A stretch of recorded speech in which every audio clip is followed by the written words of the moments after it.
Well, welcome back to the show here. We are sorry for the break in transmission you just experienced, Vix Evelyn. We are very sorry for the break you just experienced. We want to say welcome back to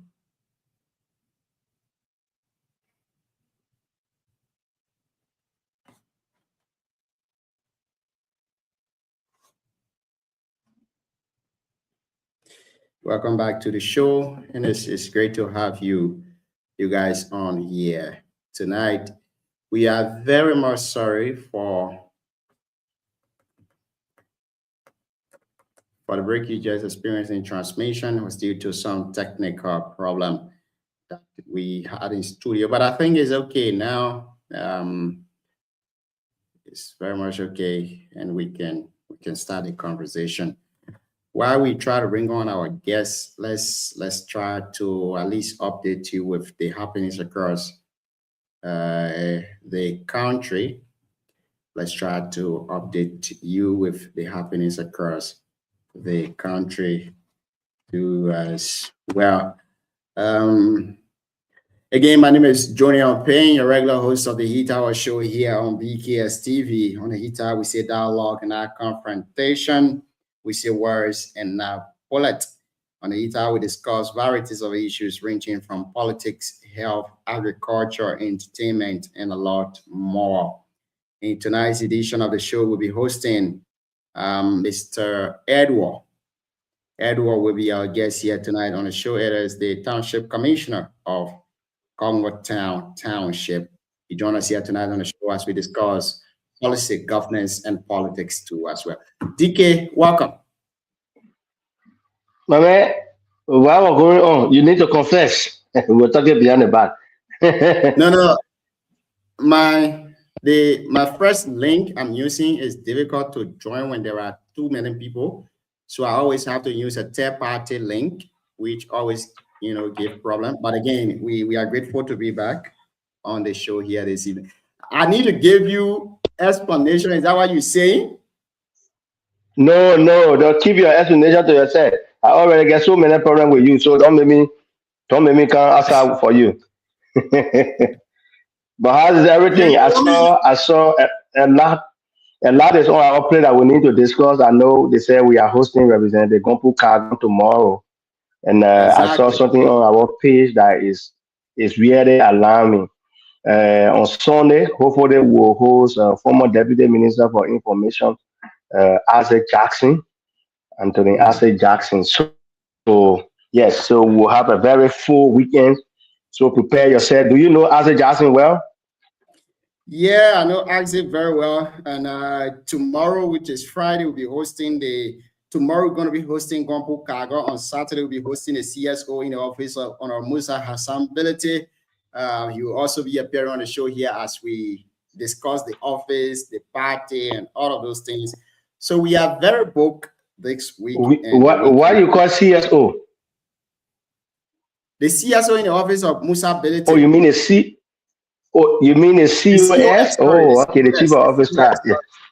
the Yes. COS. Oh, Edwin. Oh, yeah. Edwin have a lot to explain to us. Edwin had to explain a lot. Yes.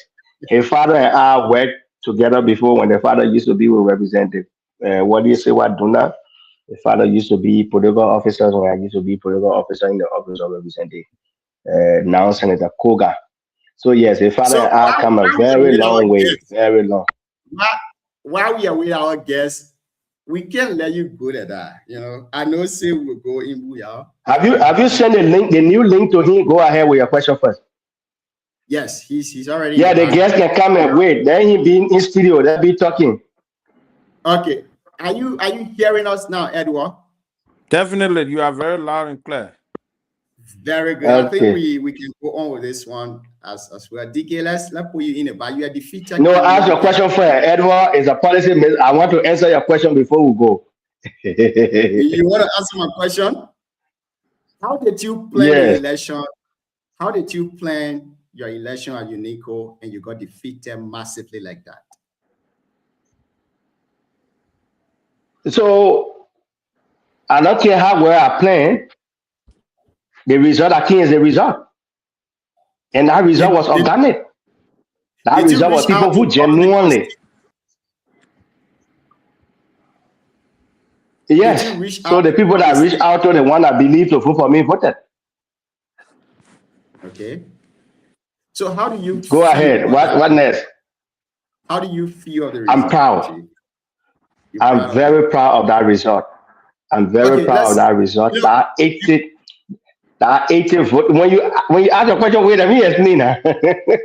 you're a That 80 veteran. So votes, what we'll do yeah. is That 80 vote is organic. Join, that's my first time losing elections, and not my first time participating in elections. In elections, most time you see people losing elections and they're having health issue, some are having medical emergency. Is they go to elections without taking into consideration two things. You go to election number one to win, number two to lose. are So you when you go okay? into elections, you have to DK, be are you prepared okay? mentally. Yeah, Are you okay after the election? very We much speaking okay. very much. Very Okay. much okay. We will have to invite you formally on the show here so that we can discuss your process and all of that, even though you Yeah, have gone. you want to bring all the defeated candidate, bring all as a defeated candidate. I'm excited. In fact, I was on ground when the election result came because I'm part of BKS. I had to transmit the election result right away to see everything and the rest before you post that. And when that result came, everybody that was there, I hugged them and told them thank you. I even reached out to all the candidates I won. John. But you've never called me to tell me thank you in this public manner. I even posted you. No, You've I'm never telling you, called me. thank you. You don't get no thank you. You giving me pressure already. If you didn't pity me, I'm nursing my own day. I mean, I go to our guest. Anyway, thank you. Edward, good evening. Good evening, Edward. Yes, good evening, and it's a great pleasure being on your platform. And this is my first time, and I'm very pleased to be here. Or Remio, I'm very familiar with that face, and the both of you, I'm also very happy to see you. I see the unity in the platform, and I see that we can withstand some of the conversations that will come tonight, and I will be looking forward to a fruitful conversation as we move on. Thank you very much. It's great to have you on the show here this evening too as well. Let's get to know you, who you are. Let's start with your name, where you hail from, your educational background, where you work currently. Let's start the conversation from there. Yeah, so my name is Edward Houghton Lahai, and I am the commissioner of the township of So ODS before Congo. you continue, I'm very sorry for mispronouncing your last name, Lahai. Don't worry. It's very strange to me, so Don't worry. I'm really Don't sorry worry. for It's a traditional name, so sometimes people pronounce it differently. It's not an issue. that. Okay, great. So my name is Edward Houghton Lahai, and I'm the commissioner of the township of ODS Congo Town, and I'm also the chairman of the Commissioner Council of Monserrato. And we are in a position where we have to provide leadership so that we maintain relationship between the people and the government, because the reason and the key purpose for the decentralization is for the government to be trickled down to the people so that effective service delivery and all government programs and policies can be implemented at the local level. So, as a commissioner of the township, we are there to complement government efforts. And according to the local government out of 2018, the commissioner is the overall administrator of the township. That means you control the activities of government in that local jurisdiction. So the clear one of the clear mandates that this job has is that you are to supervise the activities of all government ministries and agencies within your local jurisdiction. So it is a very broad and big job, even though there are several challenges, but the act of being called to provide service to the people is something that we cherish.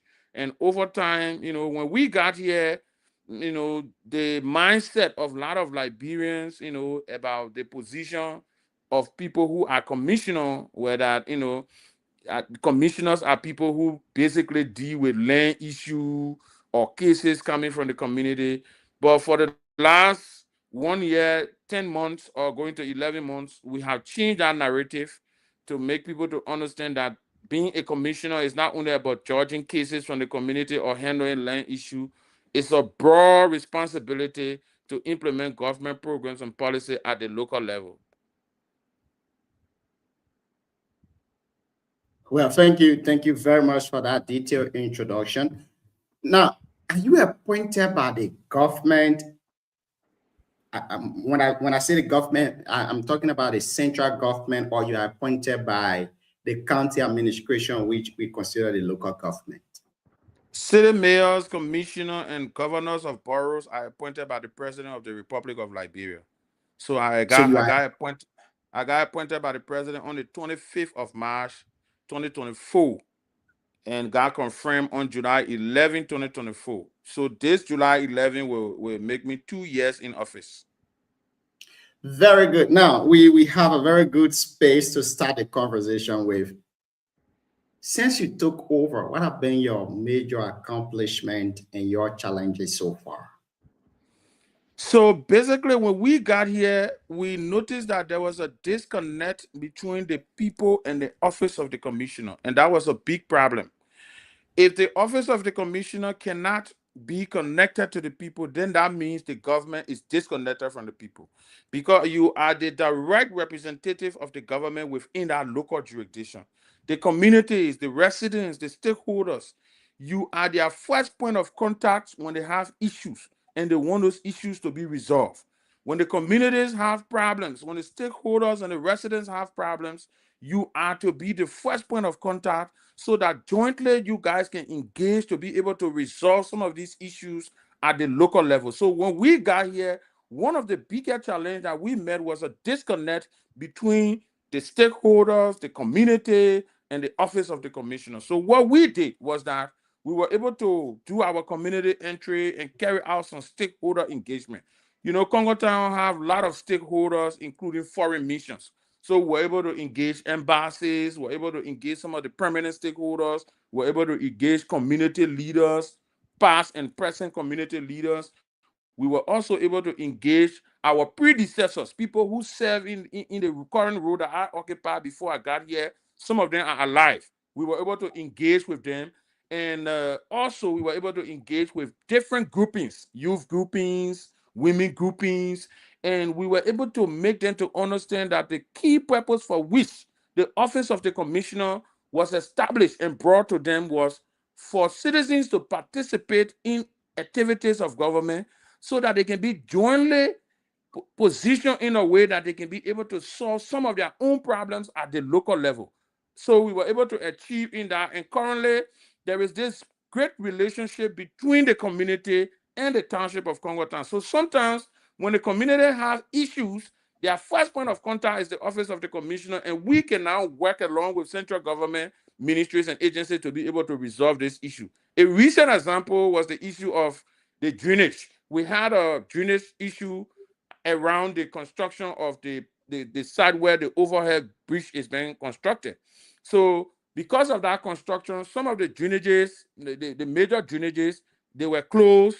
And because of that, the recent rain that fell affected some of the community dwellers. And then they came to me and we engaged as community people and were able to call them on the Ministry of Public Works, and they sent us the project coordinator. We inspected the site. And yesterday, a team from the Ministry of Public Works came with heavy machines and they were able to open those drainages, and currently the waters are rolling through perfectly. So one of the things we were able to do was to build relationship with the community and make them to feel a part of the activities of the township. Now, another issue was that the office, when we got in, was basically not functional. And the reason was very simple. The office of the commissioner do not receive, financial support from central government. They only rely on unsourced revenue. So that was a challenge because my predecessor who was here, he had limited resources available to him. And there were several challenges that he was faced with, that certain things he could not do. You know, we all are human and we don't have the same characteristic or leadership ability. So sometimes in some instances we get challenged and it's difficult. So when I got here, basically our office had only 3 staff. The departments were all shut down. So basically the office was not functional. So we had to build an institution, we had to build structure.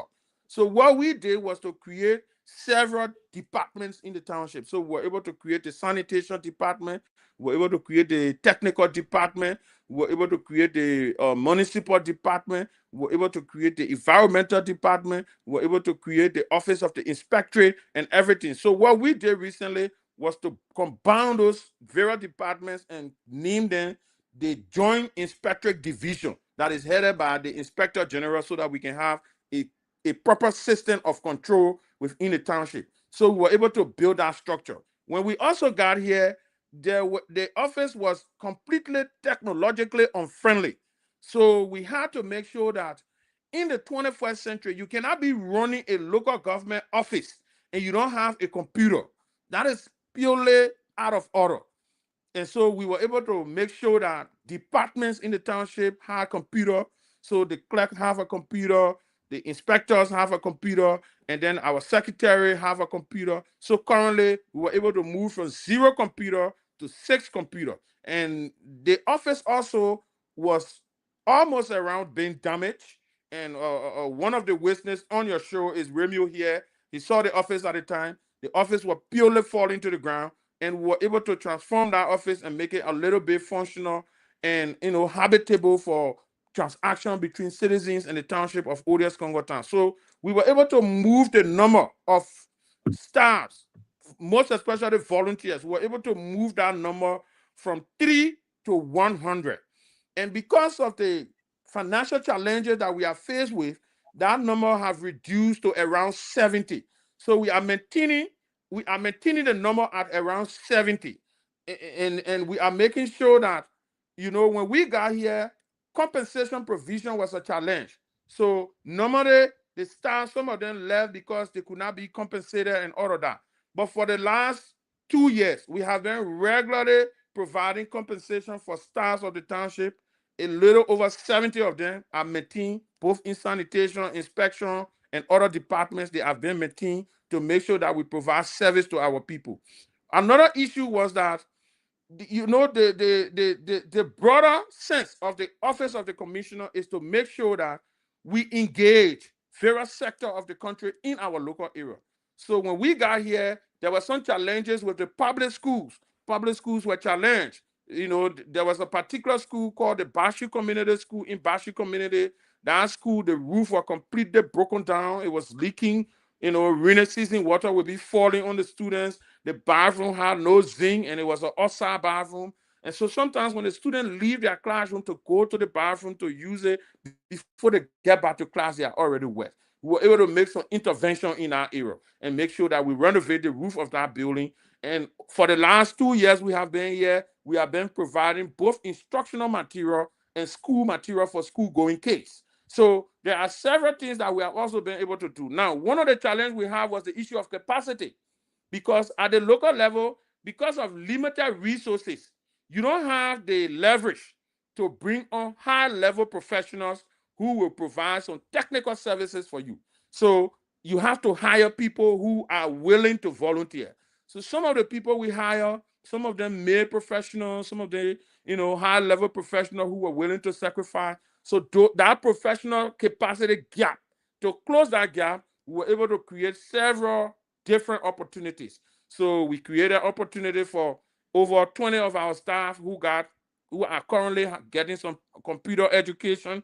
We also brought in a professional group ready to provide some technical and professional training for our staff for 2 days, and also in the last 2 years, we have been able to send about 6 of our staff both to India and China for international capacity building. So these are all challenges that we met, that we have been able to gradually mitigate over time. And we'll be looking forward to doing that as we move on gradually.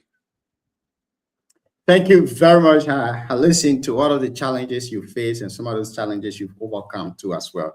But I have this question for you, Mr. Lahai. Who do you get support from? Do you get subsidies from the local government, which is Montserrado County, or from the national government? No, the townships, all townships in the Republic of Liberia. I say so because I'm the township commissioner of Congo Town and also the chairman of the Commissioner Council of Monserrato. And Monserrato has a 21 township and one borough, right? All of those 21 township and one borough do not receive subsidy or direct budgetary allocation from the Ministry of Local Government, the county, or the government of Liberia. They wholly and solely rely on UNSO's revenue according to 4.6 of the Local Government Act. So how do you generate your revenue from the county then? Now, so UNSO's revenue gives the township commissioner the authority to levy fees, fines, and charges for the operation of businesses, professional, or practice, and several other different things that were named in 4.6 of the law. Now, the challenge is that the law came into being in 2018, and at the time the law came into being, it was not fully implemented or gradually introduced through an awareness process that will alert the citizens that this law is creating an opportunity for these local structures to be able to generate their own revenue and be able to impact their very local community. That wasn't done. So basically, that burden wholly and solely came on us who are currently serving in the capacity to provide more information to be able to awaken and enlighten the citizens that they are obligated to their local community, because it is only based on their obligation to their local community financially that we can implement some developmental projects, programs, and policies. Now, so when we got here, the issue of revenue collection was a challenge. First of all, when I got here, our bank account was completely dormant. There was no transaction for more than 7 years. So that was not even about a regime. It's a challenge that have lasted over time. So, and also, there was not a clear sense of revenue collection. There was not a database. There was not a history of businesses that the township was collecting revenue from. So we had to build all these systems gradually using manual steps to get to the step that we want to go. So currently, as I speak to you, we are gradually providing information and making the citizens to be aware so we can gravitate from the sense of not knowing that you are obligated to your local community to the sense of knowing that you are obligated to your local community to be able to contribute financially if you are carrying on professional services or doing businesses in the local area. Now, last year was our first year in office, and the data we have, because we have a collaboration with the Monrovia City Corporation because of capacity issue, the data shows that there were over 700 businesses built, but out of that number, only 124 paid. That was a challenge. So we decided to work on it even more, right? So this year, between January to now, the data shows that we are around 144, moving towards 50. So that means we are making gradual progress in the provision of information and creating awareness for citizens to know their obligation to their local community. And we believe that the path that we are on information sharing and awareness creation, if we continue on that path, there will be gradual growth over time, and townships will be able to gravitate to the point where they can be able to solve some of their own problems on their own. Thank you very much. It seems to me like these businesses are paying taxes to the local government. Am I right? No sound. I'm not getting you. Are you hearing me? Oh, he's not getting you. I'm not hearing you. Well, are you getting me?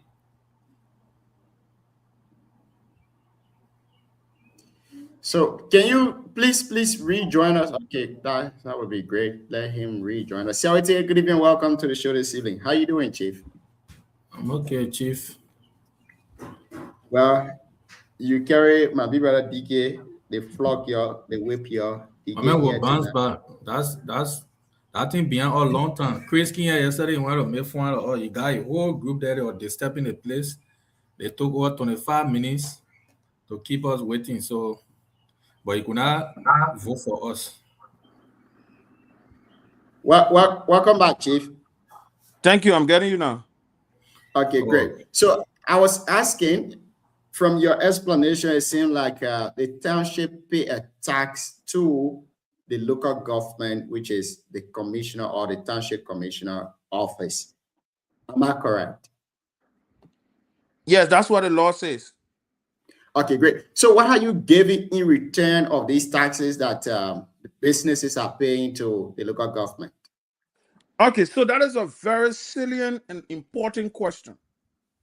And sincerely, when we started the awareness, that was one of the major questions that were asked by a lot of the citizens that reside within our townships. That is a valid question. People cannot be obligated to you paying their taxes and they cannot see the return of those taxes that they are paying. So the question was valid because at the time. Oh, I don't know what's going on here tonight, but again, folks, if you just joined us, you're listening to the Heat Hour program here on BKS TV. On the Heat Hour, we see dialogue and our confrontation, we see words and a bullet. Sarate, welcome back, Chief. Yeah, thank you. I don't know what's happening to our guests. I'm back. Okay, go ahead, Chief. Yeah, so as I was saying, that was a valid question because when people pay taxes, then the government is responsible to provide services. So when we got here, basically, to be very fair, services to the people was at zero. So when the question us on why should we pay our taxes, we understand the nature of that question and how valid it is. Based on that question, we have been able to make sure that we can make some impact in the community. So, number one, we have been able to regularly provide school material to needed students in the last 2 school years we've been here. We have also been able to provide instructional materials to all of the public schools for the last 2 years we've been here, all of the public schools and some of the private school, because we got 4 public schools and over 30 to 35 private schools. So we have been able to provide some materials to them, including whiteboards and several other materials. We were able to do that for the last 2 years. Now, another issue is that we have been able to make some small impact in the community when it comes to implementing some projects. Take, for example, in the Peace Island, there was a market that is used by the Peace Island. It's called the Peace Island Big Market. That market has been existing for over 21 years. And all those 21 years, that market didn't have anything called a bathroom. So we're able to construct a 4-room bathroom for that particular market. So currently, by next week, Monday or Tuesday, we will go there to dedicate that particular bathroom to the market people. We're trying to show the people now that your money you're paying to us, we are also obligated to you, right? Now, we were also able to provide skills training for over 100 women and girls within the township. They will be graduating this coming Saturday. So out of that 100, 80 of them was qualified for graduation. So that 80, some of them graduating with certificate in baking, some of them graduating with certificate in tie and dye, some of them graduating with certificate in soap making. Hands-on, practical, intensive capacity building program for 1 month that was 100% sponsored by the Township of ODS Congo Town. These are small impacts that we can make in the community based on the small inflow of revenue that we are getting. Currently, as I speak to you, we were able to work along with the lawmaker of Electoral District Number 5 to construct a fire service station. We provided land and we were also able to collaborate with her to construct the fire service station. And currently, as I speak to you, there is a station fire truck in Congo Town that is responding to fire disaster both in Congo Town and around Congo Town. These are visible services that gradually the people can see to know that, yes, we are paying our taxes, but at least we can see something small now. It's not like before, right? So besides that, we have also been, one of the issues we have is an unfriendly technological environment in most of the educational areas.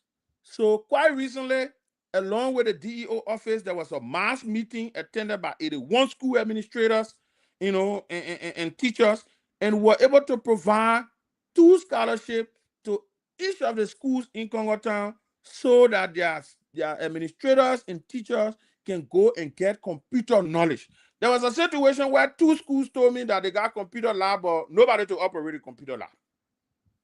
So you got a computer lab, but you can't use it because you don't have the knowledge. So we're able to give that opportunity. Currently, those people are at the Smart Tech Computer Institute. They are getting knowledge on how to use computer. Now, when they get that knowledge, when they go back to their school, they will be able to use their computer lab because now they have a sense of how the computer should function. So we're able to do that. Also, we have been able to, for the last 2 years, currently is also going on, we have been able to prepare our students for the WASH exam. Last year, we did it, and we provided materials for the test to all of our students, including pencil, pens, sharpener, eraser, and everything. So we brought them, tutored them for 2 days, and we gave them those materials and gave them our blessing to go for the test. So in Congo Town last year, the issue of collusion was not here. We didn't hear any news about collusion, because what we also do is not basically to nurture the students or tutor them on mathematics, physics, and chemistry. No. Some of the students do not pass the public test, not because they are not smart. Some of them get intimidated by the testing environment. So we also mentally prepare them for that environment so that when they go there, they will not have that frightened spirit or low confidence. So we also do that during our period. So for this year, tomorrow will be the end of the 2-day preparation for the WASH exam. And we have also been able to provide career pathway training for our students. This one, we do it for 10, 11, and 12th grade. We did it last year, and we did it this year. And it is something that we want to continue to make sure that our students can choose a career pathway based on passion. Because a lot of the career pathway we choose, even some of us are victim of that. You go to school because your friend doing biology, you go, you say, I'm doing biology. Because your friend doing accounting, you say, I'm going to do accounting. No. We want to make these young comrades to understand that if you choose your career pathway based on passion, when you have the opportunity to serve, you will do far even better than a career that you choose based on, your friend's suggestion, or because of you want to be in the same space that your friend is professionally. So these are things that we have been working on. So over time, we have increased service delivery a little bit, not at the level that it's supposed to be. And we look forward to doing that once revenue comes to the township. Thank you very much. I'm very impressed of the level of work you're doing in the ODS Congo Town township in that part of Liberia.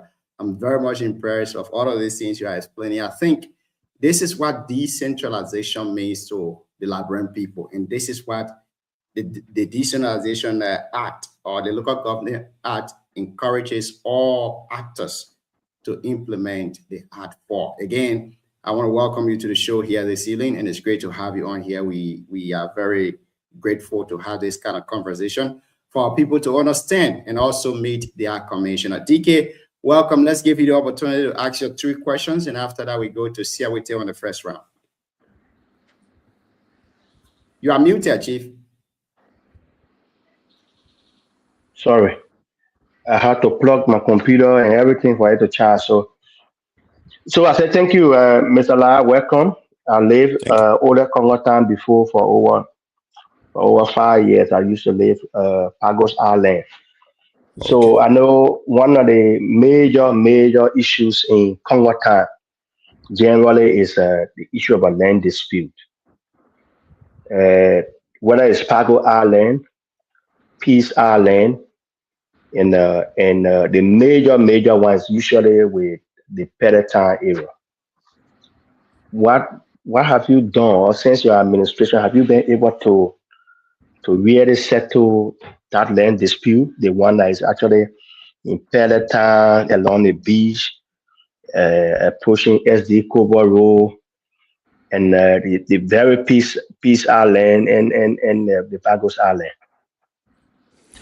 Yes, this is a very critical and very good question. Now, the issue of land is so serious that I can remember when we went for our confirmation hearing, Senator Bible Brown took his entire time to speak to us on how we should help the government in helping to manage the issue of land conflict.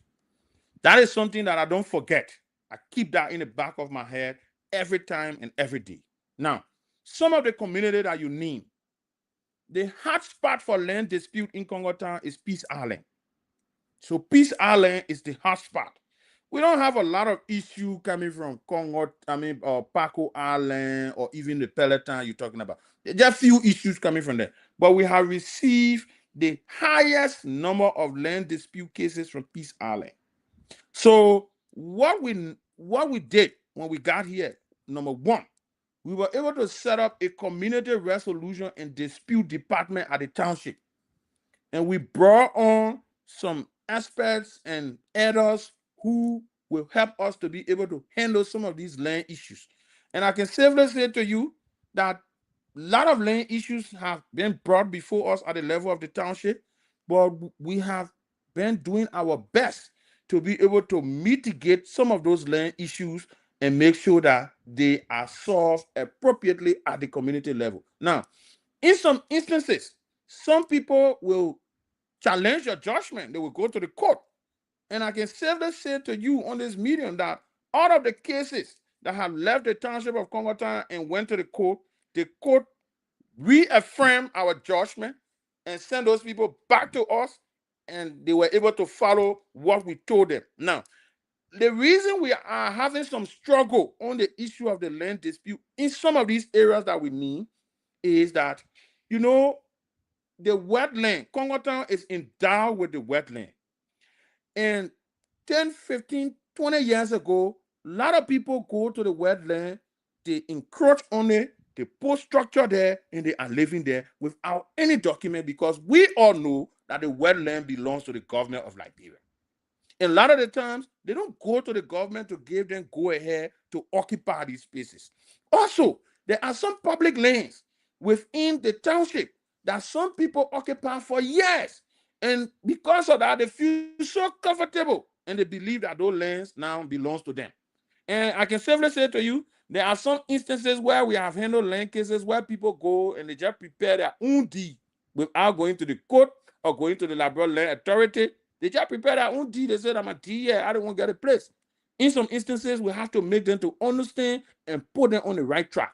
So over time, for the last 2 years we've been here, I can state for the record, as per the last 2 reports that we gave, because every year we gave our report to the community chairpersons and the residents of our township, including our township council.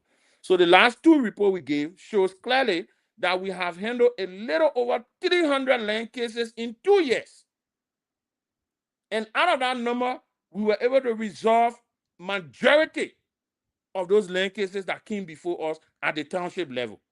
Only a few of them, are still unresolved. Some of them, went to court, because those ones that got title, we don't deal with it too much. Because if one person get title, the other person get title, even the magisterial court cannot handle that matter. It will have to go to the civil court. So those ones, we allow them to go to where it's supposed to go. So Peace Island, currently, as I speak to you, we are currently working with the Liberia Land Authority to be able to reconstruct Peace Island when it comes to the issuance of legitimate documents to the residents of that place, so that they can have some legitimate status, so that we can also have a diagram for each of the properties that people own in that place. Because a lot of the times people come to the townships from those places, when you ask them, how big is your land? They say my land is 63 by 42. Because that was the measurement they used to give them when they were moving in there newly. So some people will say, my land moved from the rock here to that coconut tree. So these are all problems that we want to solve. So quite recently, the land management division of the Liberia Land Authority, held by Commissioner Gassini and his team and I, we were on the Peace Island. We had a fruitful meeting with the people there, and we have already started the process to give people legitimacy as per public lands and other lands that are government related. And also to those who have their own property with some challenges. We are doing our best to be able to resolve some of those issues. So on the issue of land dispute, we are not 100%, but I can say significantly we have been able to make some progress and resolve a lot of land issues within the township. Well, Siawate, since DK is not available, let's turn over to you. Maybe you can ask your question on this round. Thank you, Junior. Good evening to our guest, Good evening, Mr. sir. La. Yeah, it's a pleasure to be here this evening. My pleasure as well. Yeah, thanks for the deliberation and the work you do for our people. I don't know whether my fellow panelists have asked this question. You know, many times people get confused. The difference of commissioner, township commissioner, and all of that. So, and also I want to know whether the city authority, whether you also form part of, because the reason I'm saying that is I don't know whether the municipal law also cover Congo Town and what's the boundary and what role you play different from the city mayor, the commissioner. I don't know which one. So the city mayors are at the higher level.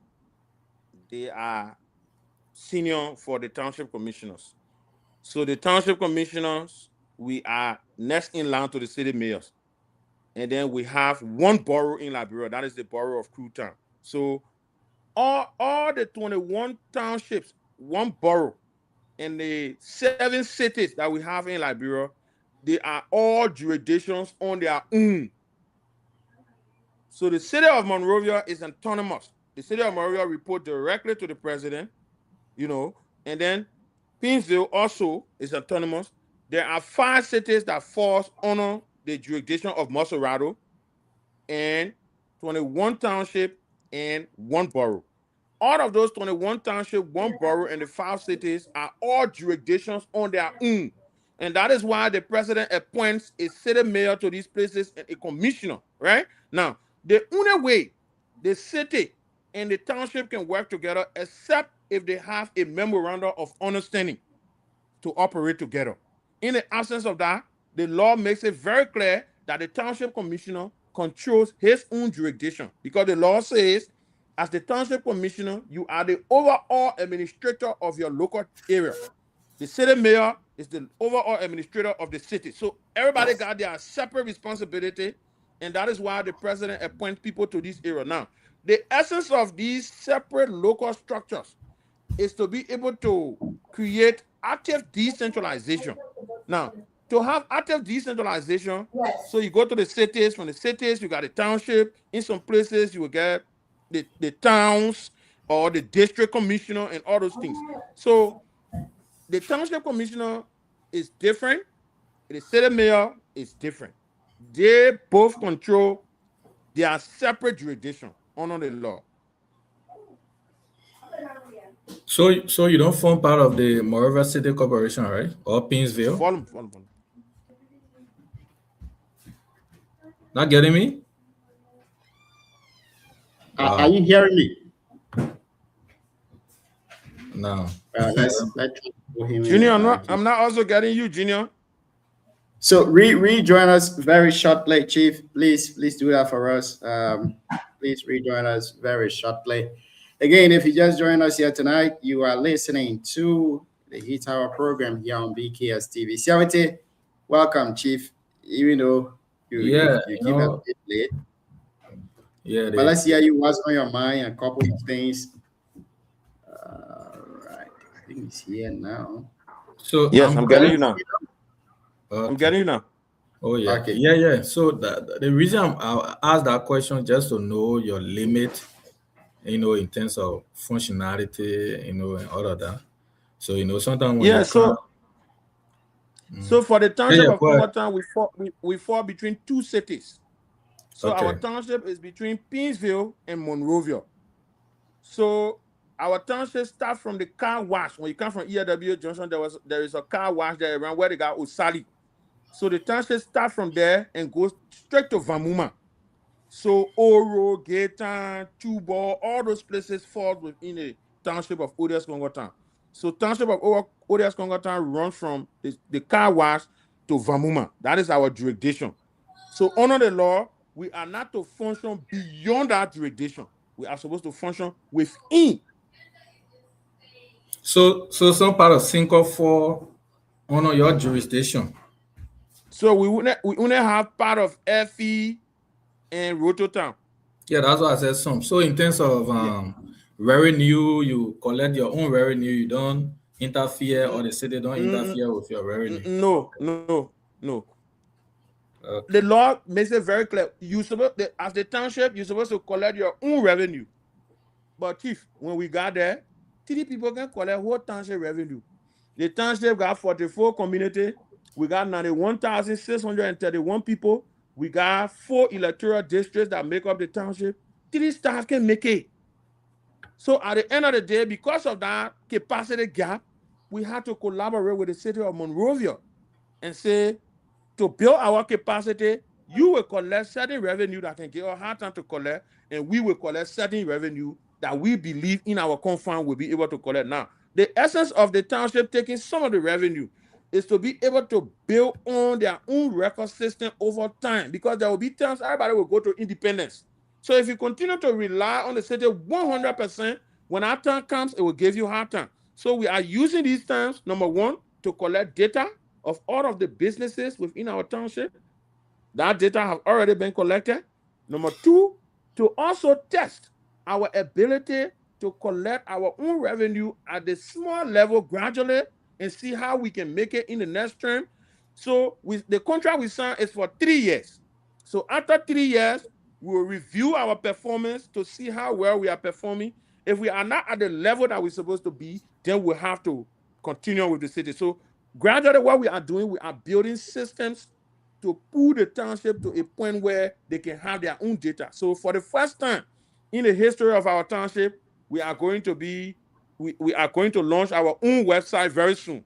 And that website will include several different cross-section of activities of the township, including the tracking of businesses, interaction with citizens in the township, important areas in the township like hotel, entertainment places. All those things will be captured in a way that somebody logging into that website will have easy access to information within our local jurisdiction. And there are several other different things that we are doing to gravitate to the point of collecting our own revenue. It will not be now. But you have to make some small steps so that before that time comes, you will already be prepared. So we are laying the foundation. We will not be here all the time. We are laying the foundation and hoping that those who will come after us, they will continue to rely on that foundation to go upward. One of the tendencies that we have in this country that is very bad is that, everybody come to these positions and they come with their own 5-year plan. So if I become commissioner and I'm supposed to be there for maybe 5 or 6 years and I say I'm only doing 5-year plan, that plan it basically becomes political. You understand? We have to move to a point where these kind of institutions can create a long-term plan, that could be confirmed and approved by the council, so that no matter who becomes commissioner, you have to walk in that line. So like that will gravitate to gradual growth over time. So for me, I'm not a fan of the 5-year plan, 3-year plan. I'm not a very big fan of it, but I believe that we now have to make sure that some of the pillars and the foundations that we are laying, others who will come after us will have to walk in those paths, for a very long period of time in the art of growth and not retrogression. Thank you.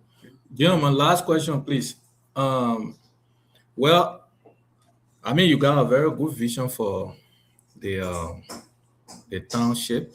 The reason I asked the question about your role or your limitation in terms of demarcation is about how sometimes conflicts, come about. And the good thing you said, I took was, the sophistication that the city got, you are also leveraging that, and you are also working on your own, policy. But I listened to you regarding your demarcation where you have, Chuba, Oro, all these places. So basically, it tells me that you have some part of District 9, District 10, I don't know, some part of District, I know it's that District 4. Yeah, so I mean, District 5. I'm So the oh, town the District 5, township got sorry. part of District 6, part of Uh, District 5, part of District 9, and the entire District 10. Okay. So I mean, you are placing a very hard seat.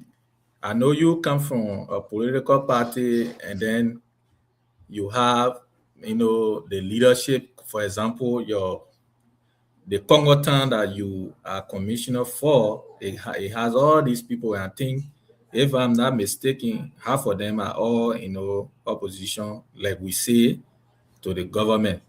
So what being, the leadership role you are playing, or what being your relationship over the past 2 years that you are work with them? And another one I want you to add there is the issue of flooding in Congo town is one of the huge situation our people face. Like Pago Definitely. Island, going to Peace Island. What are you doing? Are you opening up to, other humanitarian, maybe like embassies and other places for solutions? Okay. Yeah. So on the issue of, considering people maybe opposition or imposition, I think that's one of the mistakes that we make when we get in these kind of roles. Because once you sit here in this role, you are there for everybody, no matter who they are. Your key responsibility is to find solution for everybody. So for the fact that I am the commissioner of the township of Congo Town, no matter which political party you are from, no matter which religious background you are from, I'm here for everybody. And so that have kept us going here peacefully because we open up to everybody. Our offices are open. You know, there are times that people from different political parties can come together and say, Commissioner, we are doing this thing and we want you to come there. We go there and we make sure we work together in the interest of the community, because one of the things we have to pay attention to is our community and the country. The issue of politics have not done anything for us over time. So when we sit in these positions, we have to open up to everybody. You cannot put yourself in a space like, this space is for only me and my party people. No, I have even discouraged those kind of conversations where people will push people away because of their political affiliation or their religion. No. We don't have that conversation at our township office. We see all the residents of the township of Congo Town as a big family. And that's how we treat everybody. The issue of flooding that you're talking about, when we got here, our first year, it was in the heat of the rainy season that we took over. It was very challenging. We faced a lot of serious situations with flooding.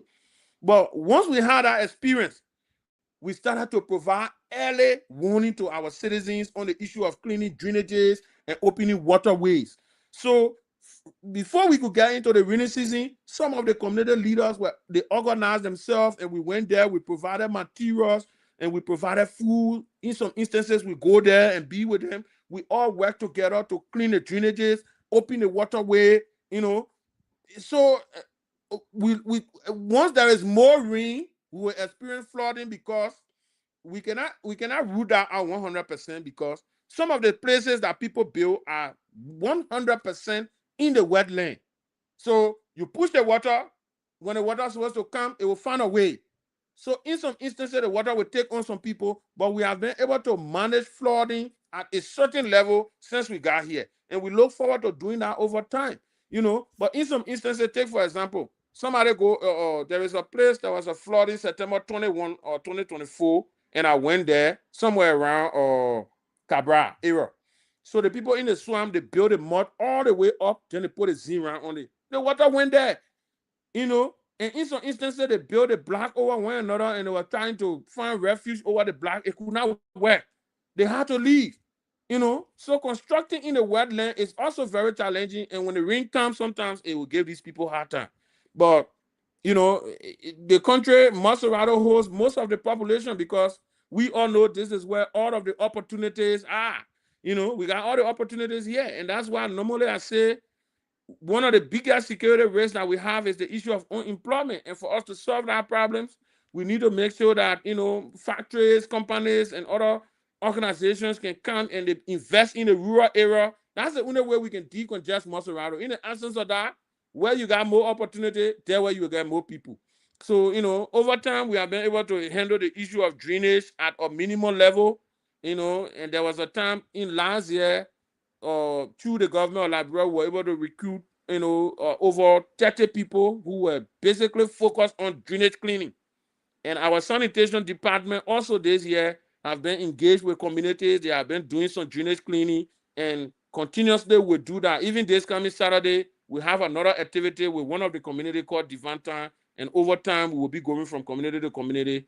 And we hope that, we will not experience heavy flood as we experienced in 2024. 2025 was better, and we look forward to a better 2026 on the issue of flooding. Thank you. Thank you very much. I mean, we are having a great conversation here tonight. We have approximately 30 minutes to go. Your township sits between two major cities, which is Painesville and the city of Monrovia. What is your relationship with the city corporation of Monrovia and the city corporation of Painesville? So I'm collaborating with Monrovia, the mayor and his team and I. We have a very cordial relationship. We in our collaboration, we're able to hire 30 casual workers who are basically involved with cleaning the streets and removing waste, large waste from various parts of the main streets. So those 30 people in our collaboration are being compensated by the city of Monrovia. That's a form of employment that we created for our people, because we said these people should be recruited from our township. And so those 30 people were recruited from our local community and they are working here. And the least each of them receive is $105 and the supervisor received $150. A lot of these people were sitting home, not doing anything. We were able to create that opportunity for them. And also, the city, through that collaboration, were able to provide some logistics for the township. So we have a sand truck that come to us based on schedule, and they remove the waste and take it to the holding site, from the holding site to the landfill. Because one of the reasons why we also collaborated with the city is because we don't have the capacity to remove large waste. So the city, even the city is struggling on that. It's a challenging situation. So you as a township, you will crumble if you take that as a responsibility. So one of the reasons why we signed our agreement with the city was for the city to help us every time we have large waste, so the city can remove it so that we can maintain certain level of sanity in the township. And even though there are some challenges, but I can say to you clearly that it's far better than the way it was when we got here. So people driving through Congo Town and they see the place now, there is no big stockpile of there to RC Lawson. There is no big stockpile of there to Musu Spa. There is no big stockpile of there to the Boulevard Junction. It gave the place a facelift because this is a major route. Guests coming to the country, they're rolling through this route. And, even the president going to work, he rode into the route. A lot of dignitaries, they come through this route to go to town, because if you have a meeting with the government, you have to go through this route. Once you come from the airport and you have to go to the legislature or you have to go to the judiciary, or you're going through Congo Town. A lot of people don't want to go through, Gardnersville or after they just roll through Congo Town and go. So Congo Town is a major route. And through that collaboration, we have been able to maintain some level of sanity. And also, we have been able to make some small impact. Through our collaboration with the city of Monrovia last year, 2 of our staff went to India for capacity building training. And this year also, another 2 is going as well, right? So besides what we're doing at the township, because at the township, we were able to create some opportunities as well for our staff. So last year, 2 of our staff went to China, including myself. And this year already, one left. This gone 26. He's already in Belgium on another capacity building training. And another person will also be going from the 24th of June to the 7th of July. Because we want to make sure that over time we can close the capacity gap. So, these are leverages and opportunities that we keep creating in the challenging seat that we sit in to be able to make some impact on our community. You spoke highly of the Monrovia City Corporation. What about Painesville City Corporation? What is your relationship with them? You know, and when you and somebody that John Susu, sometimes you can't eat from them. So, you know, the people are John the Susu with are the people you see me and striking also. But the mayor of Pinsville is a decent big brother, very experienced in local governance, and he has been very nice to us. And in fact, I can say this here very clearly. The first big money that I received when I became commissioner came from the mayor of Pinsville, Mayor Robert Bestman. You know, at that time we were struggling. You know, at that time we're trying to handle the issue of renovating the office to take it from that deplorable state and make it better. And then there was a certain point in time, my staff they needed compensation. I didn't want them to go, so I went to him and said, "Big brother, you got to do something." And he wrote me a check of 1,000 United States dollar. That was the first big help that I received as commissioner of this township. And since that time, the mayor has been very helpful, not only on the issue of money, but on the job that we do. You know, there are times that sometimes, you know, when there are issues in some of the community with waste and things and that, you know, if you need me to send a machine to you, I can call the people to come so they can help you to remove the waste. You know, and sometimes we see this as motivation, and that is why we want to make sure that we are on top of our game so that they don't get disappointed. So every time we need them to come in to help, they will see that need because they will already see the effort that is coming from us. Yes, but we have a very good relationship. The only reason you see I was not dwelling on him too much, you know, I didn't join the Susu with him. I joined the Susu with Moravia. Thank you very much again. If you just joined us here tonight via Facebook, YouTube, or via our radio stations in Nimba, you are listening to the Heat Hour program here on BKS TV. And tonight, we are in conversation with Mr. Edward Harton Lahi. Edward is the commissioner of the ODS Congo Township too as well. And of course, we're discussing his township here tonight. This will be my last question to you. We'll go to Siawito in the second round. This act that brought you guys to prominence, the local government out of 2018, it gave the government the responsibility to give subsidy to the county administration. And in my opinion, under the act, you fall under the county administration. You work directly with the city authorities, and also the city authorities work with the county administration. What are you doing that the budget that is allocated to the county, that your township will benefit from that budget? So what I believe is that we have not reached to the point of active fiscal decentralization. We have not reached that point because one of the reasons why I'm saying that is because we have a lot of cities and a lot of townships. There are too many. I cannot reference the data to be exact, but the last time I checked, we have over 1,400 and 400 plus cities and townships. That is a lot. If you want to do fiscal decentralization with that number, the government will be constrained. They will crumble. So, and that is why you see currently the ministry is carrying on something they call the reaffirmation and revalidation of townships and cities. So they say for you to be this township, you must have 5,000 as your population. So you see, Congo Town will pass that 5,000. Ever since we got 91,000 plus people. They say you should have a health center. We got plenty of hospitals in here. We got SOS, we got Cali, we got all of that. They say you should also have school. We got school in plenty here. Full public school and several other private schools. They say you should also have means of transportation. Our township is hosting the construction of the first ever beautiful overpass bridge in the history of the Republic of Liberia. Transportation is there. You know, so there are some places that some of these things are not visible. Even the population, they cannot reach the population. So what the ministry, you know, was charged to do after 7 years was to revalidate and reconfirm townships and cities. So some of the townships will lose their status, some of the cities will lose their status. Now, in that case, if you are able to narrow down on the number to reach a appreciable point, then we can discuss fiscal decentralization. Now, fiscal decentralization, there are some townships that have means of generating revenue, and there are some townships that do not have means of generating revenue. So take, for example, I'm in Congo Town. In Congo Town, we got businesses here. We got hotels, we got entertainment centers, We got some stores and everything. We can generate some revenue from in Congo Town, yeah? But take, for example, let's use one of the rural townships in Montserrat. We should not go all the way in the interior. Take, for example, a township like Totmanville or Mancoffey.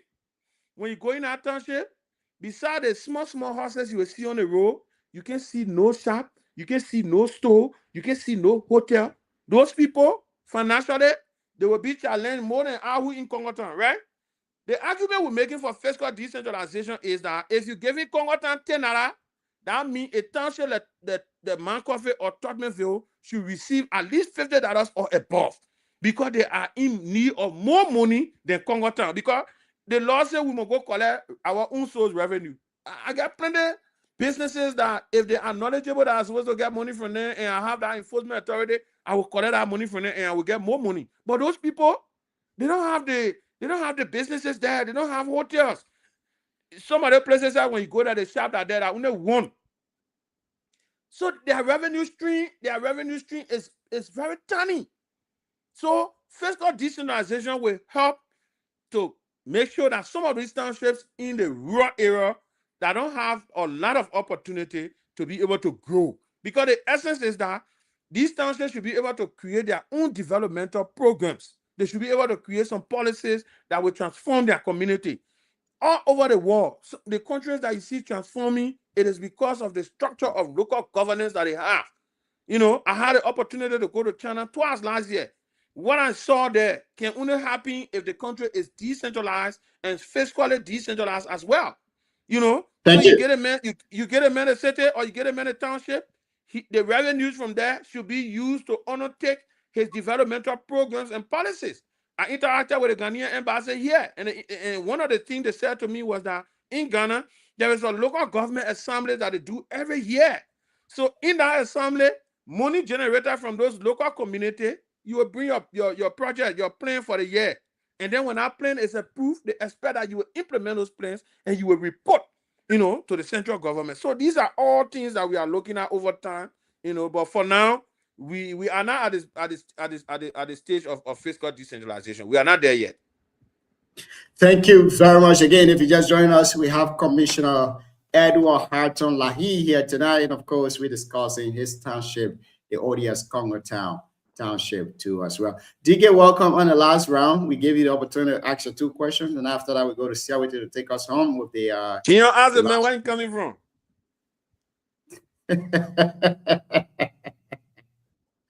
So DK, that's it. You got a question. Where are you coming from, DK? Sorry, here we run thing the way you relax, so you work with government, you rely on that I will be running thing, yeah, and do the thing. Yeah. But thank you. I really admire your responses to all the questions that we have been asking. Like I said, I actually live in Congo Town for a while. And in fact, by the way, my children grandmother lives there up to now in Pagos Island. So I have family there. There where I think my daughter Gai was born and everything. My next issue was my really concern about the whole Congo Town thing have been with land dispute. Like I said in my first intro. But you actually downplay the issue about Peloton. And I know that Peloton area, people are actually on hotspot. Whoever sold that hotspot to people, I know there was a family that came before that was claiming to own the whole of that place, and people began to go back and forth. That one, but you didn't say anything much about that. Then my next thing is let me speak to that a little bit before you go for okay, go ahead. But let me ask the last one, then you just join everything together.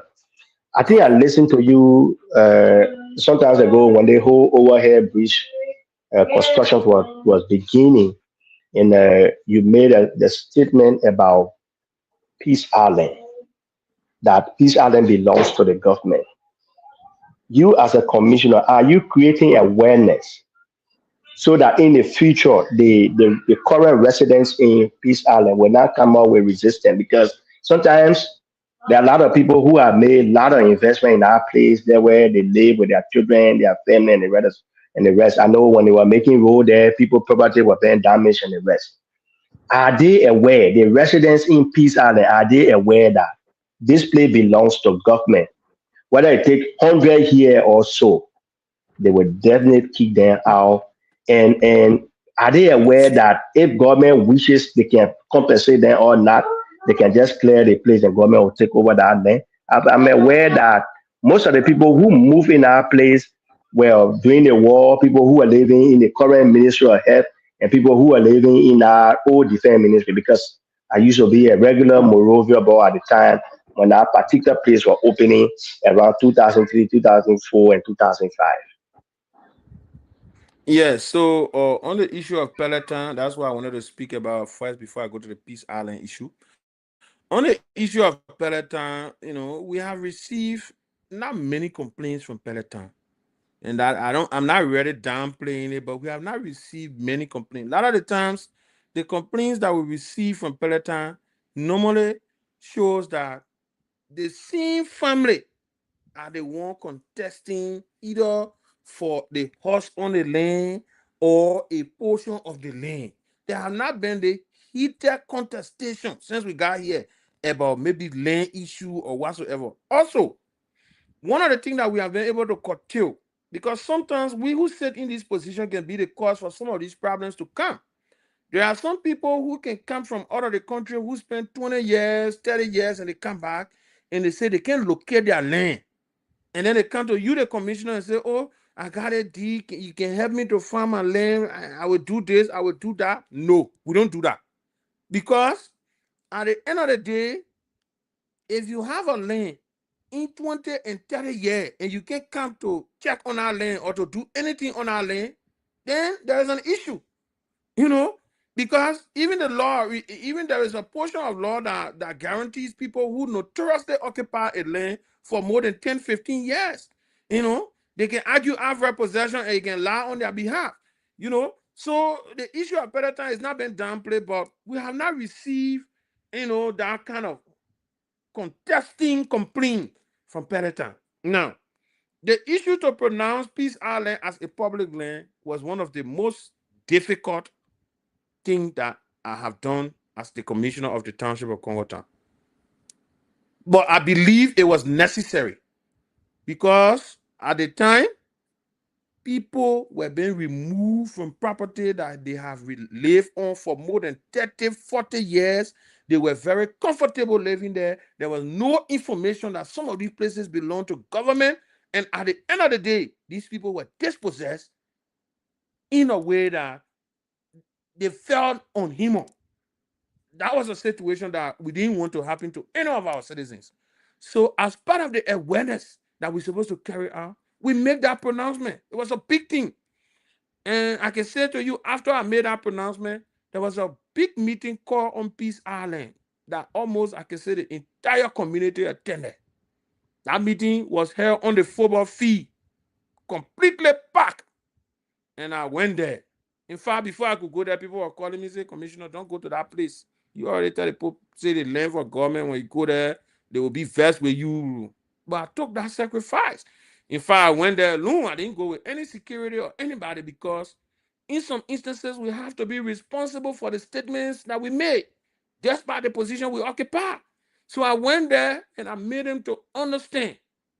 And so currently, the leadership and the stakeholder of Peace Island are working together with my office, along with the Liberia Land Authority, and we are now making sure that they can have status from the government institution responsible to give them that status so that they can have some kind of legitimacy that will make the government to be aware that they are in that place. So currently it's ongoing.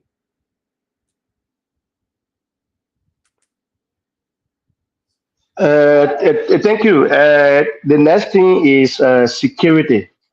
That Congo Town area, when I used to live there, we have a lot of insecurity issues. Actually, used to live Pagos Island, like I said, and that Congo Town barrow leading to the Bisa, Pagos Island itself, the Peloton, You had a lot of, at the time, we used to have a lot of armed robbery, a lot of violent crimes taking place. And I think the commissioner you took over from was one of the vigilant guy in our region, like Paco Allen. What's his name? Suku. Suku Suku used to Menza. be like, yeah. Suku used to be like the only security person guy in the entire Pagos Island. What can you say about security in our region? How well are our citizens living? Do we still have insecurity in our place that uh, people bossing people those at night? Just speak generally about the security situations in the Kongatan area. Yes, you are right. Security was a challenge and is a challenge. And until we can do certain things, security will be a challenge. So, for us to not be at the level that we were, we have to make some sacrifice and transform some of the way things happen. So one of the security threat that we had was that there was a place on the bar road around our Peloton place. You're talking about the called Zimbabwe. That place was infested with criminals, drugs users, and drug peddlers. When we got here, we worked along with the ERU and the LDEA. That was the first place that we disorganized. Currently, there is a LDEA base station at that place. People can walk there at night peacefully.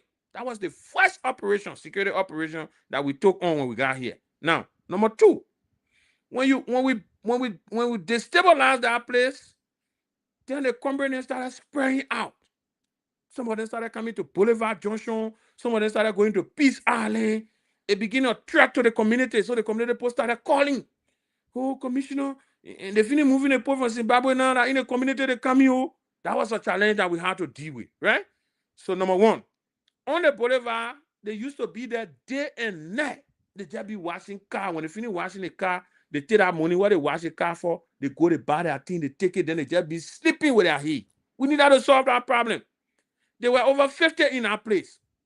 So what we did, we were able to talk to them, and I work along with the lawmaker office, lawmaker of District Number 5, Madam Priscilla Cooper.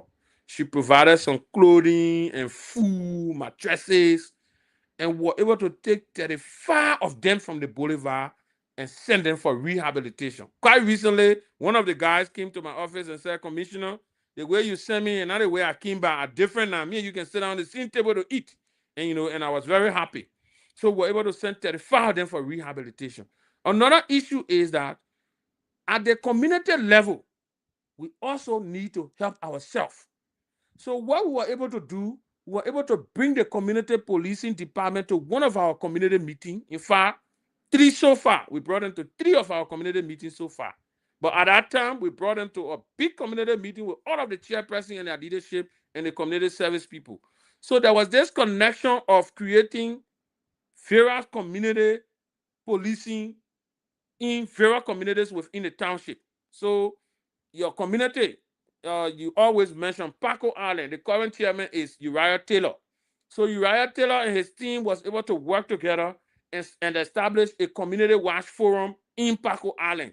So over time, sometimes we get information that some people will go to the community at night, want to carry on some clandestine activities. They will be arrested and turned over to the police. So those people and the police are collaborating. So some of the communities have been successful in creating that forum, and some of them also have not been successful in creating that forum. The reason a lot of the communities have not been successful in creating that forum is the lack of leadership. Some of them have not gone to election for 10 years, 15 years. In one of the communities, I think almost 25 years, they have not even gone for election. So we have been able to work along with these community leaders to take them to election, and over time, they recruit young men from the communities. Those young men are vetted by the community policing department before they are enrolled into the community policing section of the community to provide security for their community. So in some of the communities, they have those teams there, and they are helping to protect the community. Another issue was that we were able to build a solid relationship with the Zone 3 detachment and the Zone 8 detachment, because Part of Zone 8 is in Congo Town, and the entire Zone 3 is in Congo Town. So we're able to build a solid relationship with them. In an instant where there are crimes in some of these areas, we'll be able to, call on them and they will respond, on time. So over time, we have made some good progress on the issue of security, but there are still challenges that we need to deal with, and we'll be doing that gradually until we can get to where we want to be. Thank you. Thank you so much. I think DK, that answered your question. My brother Romeo, you say Romeo is one of our newest partner. He's been finding it very difficult to join us here this evening. So I beg you, please share with us. Let's give Romeo the opportunity to at least ask his question, and then maybe tomorrow we'll give you the opportunity to better introduce himself. Romeo, you can go ahead and ask your 2 questions, and then we go to Siawite, one of the senior panelists here to take us home.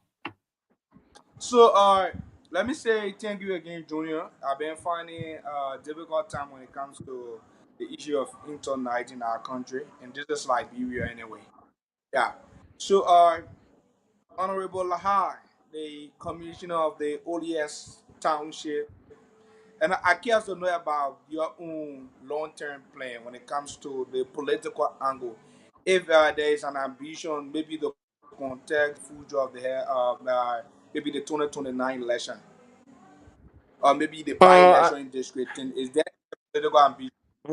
I have made that very clear. I'm not going to contest in the by-election. I think some of the things that we do when we serve in this position should not be based on contesting in these kind of election immediately. Because you working as commissioner now, you get small leverage with the people. As soon as you see small by-election, you go join them. No, we have made it clear. The community leaders, they have called on us, and we told them very clearly that we have no interest in the by-election that is upcoming in district number 10. We have a rule. There are a lot of young people in this country. Thousands of them. 65% of this country population is made up of young people. So as a young man, this is a sector that is completely down to the ground. And I believe that the work that I'm doing here is creating some level of visibility for this sector.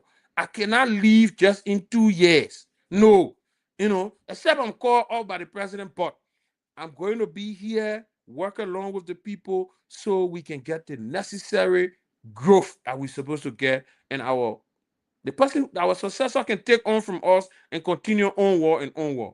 It might not only be about contesting for political office, but when you have the opportunity to serve, one of the key responsibilities that you have as a public servant is to prioritize the people.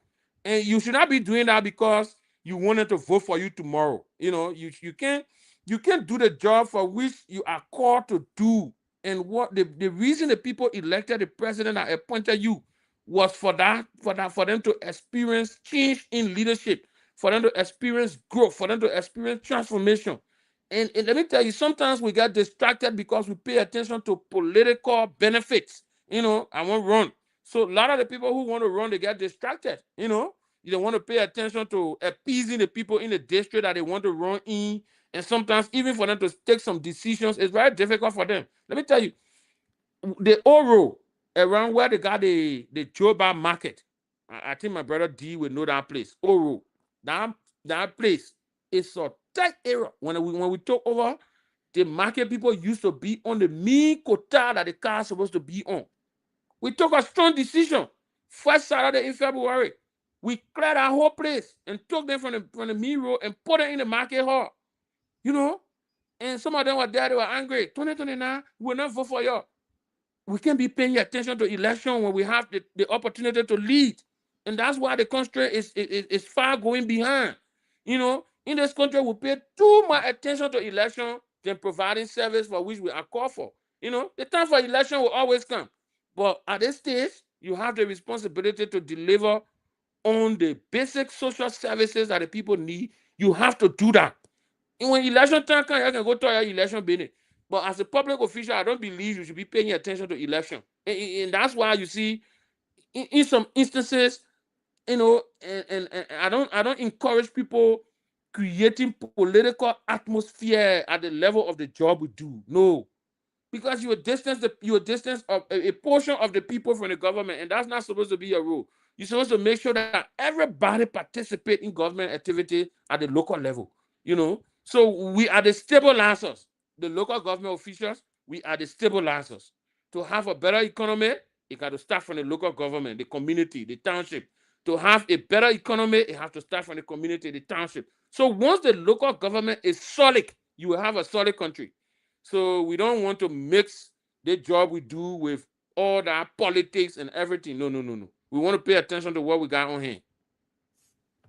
Thank you. Thank you very much. Again, we are in conversation with Mr. Edward Harton Lahi. Edward is here today. He's the commissioner of the Odious Congo Township too as well. Siawate, take us home with your 2 questions, Chief. Thank you. John, Mr. Laha answered the question as a politician. The man said he's not going to this by-election. So I don't know if Romeo is here to expand on that. So I also wanted to expand on that question. So do you have, interest in the future? I'm a very ambitious person, but basically not only for political office. Okay. I look forward to growing in my professional life. So, and also, I believe that the position that I sit in, currently, a lot of people are looking at me. So I'm like somebody who representing an entire generation. I believe that what I do here today might create an opportunity for other members of my generation tomorrow. So it's not basically about political office. There are a lot of people who are watching. It could be the private sector, it could be in any sector. After I leave this place, somebody could look at my work and say, this guy is a very passionate guy, he's a hardworking guy. We can bring him into this place to serve in this role. It's not only about political office. So sometimes, everybody pay attention to the political office because, that place looks very lucrative. All of the opportunities are there. You don't have that opportunity as a commissioner. As a commissioner, there are a lot of leverages that you don't have. You will not get gas slip. You will not get car. You are challenged. You are stuck. So to be in this kind of position and doing some of the things that we are doing, I believe it will even create more enlightenment in the minds of the people, so that tomorrow people who will occupy this position, because we have to start seeing these local positions as the foundation of the growth of our country. So that is a message that we are trying to send. And we hope that, and we are seeing gradually that citizens are grabbing that message and they are gradually holding onto it. That alone will help to bring some transformation. So it's not basically square around political office, but I'm a very ambitious person. I look forward to growing in my professional life, and I will be very happy to serve in other roles, aside from the legislature, But, in life, you cannot rule out anything. Anything is possible, but we are doing this so that tomorrow, professionally, we can grow. Okay, thank you. So on the record, you don't have any political interest in District 10. All right. So my last question will be, I know you are later all your developmental agenda, what you have done for the last 2 years. So today, if the people of District 10 intend to vote you as their leader, and beyond just the normal politics, what could be your signature project, or what could be your signature project upon your departure from this office that you'll be remembered for differently from what has been done over the years? So currently, we are working on constructing the multi-purpose building for the township office, and we are in the process of securing the land through the Liberal Land Authority. Once that is done, we will begin that construction, because currently the space we have at the current office that we occupy is very tight. And a lot of the times, people from the township wants to host activities, they want to have programs. We have to be even the township. Sometimes we want to have programs, we have to be looking for hall. So we are intending to construct. Maybe we might not be the one to complete it, but we look forward to at least putting the foundation on the ground as a clear message to our successor that this is something that you need to continue. You know, if we have the opportunity, maybe we'll conclude 1 flow, 2 flow. If that opportunity is available to us, we look forward to doing that because we are in a very challenging space. Normally, some of the things that you hear me talking about that we execute, we reach out to people, our friends, our family. We reach out to them to assist us to make some of these things to work because inflow of revenue is very low here. So we'll be looking forward to doing that. But aside from that, there are a lot of things that we have done that, you know, the people of Congo Town will remember us for. Not only Congo Town, but the Republic of Liberia. Because recently we have been receiving invitation to go to some of the counties to talk about our work and some of the things that we have been doing to create enlightenment for commissioners in some of the rural side of the country. So our colleagues now have also started to grab the idea of some of the message, some of the strategies that we are employing here in Congo Town to have some success story. So over time, we believe that once we are here, there will be several things that we will do that will be remembered once we are not in the seat anymore. Thank you. Thank you very much for being on here tonight, Mr. Edward Harton Lahai. It was a great conversation with you. You know, you tell us your role, you've tell us some of the challenges you face, you've tell us your accomplishment and all of those things. And I must admit, I'm very proud of the work you do in the ODS Congo Town Township. And I say hats up to you and your team. I want to say continue the great work you do for our people. The only way that we can implement the local government act is you guys that are starting the process if you are committed to it. Now, your commitment will make us to transition from the centralized government to the local government. So you are the primary source of implementing this 10 years project of the local government act. Definitely. And the way you will handle it today will make the next administration to say, let's continue with that. The George Weah administration, they started this thing, but they couldn't continue with it. They couldn't even implement it. They couldn't even start with it. Reason best known to themselves. But this administration came in and said, yes, let's do it this way. Let's start with it. Let's see what will happen. Here you are giving your success story. The little revenue you collect from your township, you use it to pay your staff, you use it to carry on other projects, and you are giving, return of those revenue that you collected from your township to the people. I want to say thank you. And we look up to the 15 counties township commissioners that they will be like you. The county administration will do what they can do so that we can transition from this entire issue of centralized government. Everything you need, you must go to Monrovia to get them. But the way you guys are doing it, you are bringing the government to the people. And I appreciate you for that. And I want to say thank you for being on here tonight. And a very big thank you to my brother Romeo for also inviting you to appear on the show here. We will be in communication with you moving forward. Whatever you're doing, we'll be looking up to you. And when we need information, we get to you so that you can give us those information. Thank you for being on here. In 2 minutes, give us a parting comment. Maybe something that we didn't touch, you want to mention them, you can do that. Thank you very much. And I am very pleased for the opportunity to all of the panelists, Siawete, Romeo, D, and you, Junior. I want to say thank you very much for, the great interaction that we have had, for the last 1 hour plus, and I want to say that we can only fix this country if we put politics aside and pay attention to the key issues. When we have elections, when elections are over, we should come together as Liberians to be able to pay attention to Liberia. That is how other countries are doing well. And we who have the opportunity to serve in government today, we should not push our friends away who served in other government before.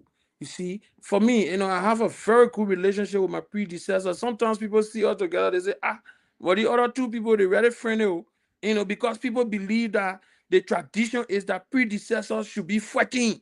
You should be going after your predecessors. No, to have a solid and smooth leadership, you must cherish and make sure that you create a space where your predecessor, once he didn't create any major harm for that office or the people, you should make him to be a part of your leadership, because that is the way we can help to transform this country. And so we should not dwell our ideas or our workings on politics, which political background you from. No, I believe for us to have the transformation that we need as a country, we can only do so if we all, Liberians, despite our political affiliation, religious affiliation, we come together as one family and pay attention to Liberia. And so over time, every time we have the opportunity, we share these messages to our people, and we want to make sure that over time we can gravitate to that level that we're supposed to go to. And that is why sometimes when people see people performing in these public offices, they believe that the only place you're supposed to go is the legislature. And I believe that the legislature, in its entirety, is not a place for people who want to exert high-level leadership, because that place is the place of the majority. Sometimes you go there, your decision is trampled on by the majority, and there are some good ideas that you will have that you cannot implement. If you want to implement those ideas, that means you have to start taking your own resources and investing it into those ideas. And that is not a situation, that's not how it's supposed to be. Because at the legislature, we're supposed to create policies that will impact the communities and its people. So lawmakers not supposed to be taking their own money to go be building stuff. It's only happening because we have a weak system. The system is not creating policy that will directly impact the people. So that's why you see lawmakers, they are under pressure, because most of the time when the election time comes, people will start asking them, okay, you want for all to vote for you again? What you do? They have to show bathroom. They have to show hall. They have to show horse that they build. All those things. I think they are under pressure for not creating the right policies. So we look forward to, creating policies and programs, that can be implemented through a decentralized process that we are part of, so that the people can be affected by some of these programs and policies that the government will implement. So we are very pleased to be on your platform, and we want to say to the people of Congo Town, thank you very much for being supportive. The Republic of Liberia, you have always also been supportive from various parts of the counties and everywhere. We want to say thank you very much, and thank you to the team, for this great show. Thank you very much. Thank you, Mr. La. I mean, tonight, from the beginning, it was a little rocky, but fee at home. Anytime you want to speak to the public, we are open. For us, we are independent media outlet. We are open to you. And once you are serving the people, it's good, because all of these things you are doing, when it's not communicated, people won't know what is happening. So Definitely. It was tonight. Thank you very much. Thank you very much, and I look forward to seeing you guys again. Sure. Don't hesitate whenever you want to appear. Just let us know. I mean, we'll get in touch with you. Thank you very much. Thank you. Thank you. All right. Thank you very much, Siawate. And then we say a very big thank you to our guest for being on here tonight. It's been a wonderful conversation with him. We appreciate him for also appearing on the show, giving us his thought, his experience, his challenges, his accomplishment as Township Commissioner of the ODS Congo Town Township too as well. As always, we stay here for our analysis and our party comment. And you are the only person here tonight. Take us home, Chief. Yeah, John, I know Romeo tried to join, but I think the network, and even from our guests, from the beginning, the show was a little rocky. I think that's why even our audience reduced a little bit, because the first show we went far. So, he did an excellent job, to be frank. As a young man, going to that role as a commissioner, playing the role he's playing right now.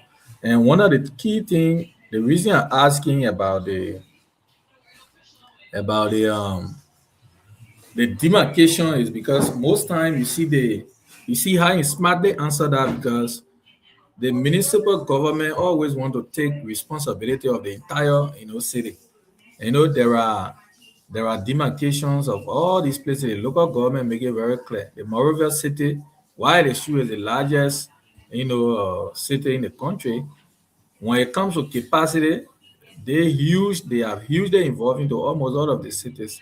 So sometimes you see conflict when it comes to administrative, demarcation in terms of where the demarcation stop in the city, bailiwick, and all of that.